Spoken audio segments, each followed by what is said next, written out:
وأن هذا صراطي مستقيما فاتبعوه ولا تتبعوا السبل فتفرق بكم عن سبيله ذلكم وصاكم به لعلكم تتقون.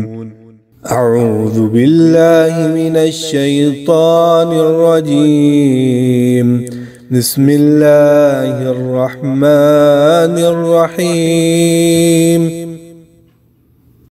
अस्सलाम वालेकुम रहमतुल्लाहि व बरकातुहू। अल्हम्दुलिल्लाह वस्सलातु वस्सलामु अला रसूलिल्लाह। किसी भाई का सवाल है, क्या किसी जमात के साथ मुंसलिक होना या अपना नाम उस तरह रखना क्या ये लाजिम है? देखिए, हम मुसलमान हैं और कुरान हदीस को फॉलो करते हैं और हमें इस तरह के नाम रखने की ज़रूरत नहीं है। लेकिन सवाल ये है कि जब दूसरे लोग जो गलत किस्म के लोग हैं, गलत अकायद रखते हैं, गुमराह किस्म के अकायद हैं, वो अपने आप को मुसलमान कहते हैं, तो उनसे फिर इम्तियाज़ के लिए हमें मजबूरन ऐसा कोई ना कोई नाम रखना पड़ता है। इसकी एक मिसाल ऐसे लें कि ये जो कादियानी लोग हैं वो काफिर हैं, पक्के मुर्ताद हैं और नबी सल्लल्लाहु अलैहि वसल्लम की ख़त्म नबूवत का इनकार करते हैं, नाउज़ुबिल्लाह, बिल्कुल काफिर हैं। और एक वो यानी एक जो काफिर और मुर्तद किस्म का काना दज्जाल शख्स है, मिर्ज़ा ग़ुलाम कादियानी, उसको अपना नबी मानते हैं। तो ये गुमराह किस्म के लोग हैं और काफिर हैं, मुर्तद हैं।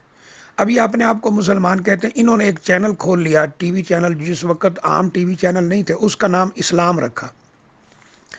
अब जब मुसलमानों को इसका इल्म हुआ तो वो बड़े परेशान हुए कि इन्होंने इस्लाम नाम रखा है, तो अब क्या करें? यानी लोग तो यही समझेंगे कि इस्लाम ये है।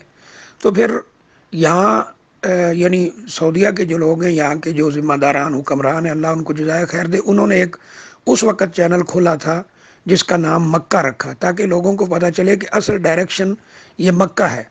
इस्लाम नाम इस्तेमाल करने से कोई मुसलमान नहीं बन जाता। तो सेम ऐसे ही यहाँ भी यही कंडीशन है।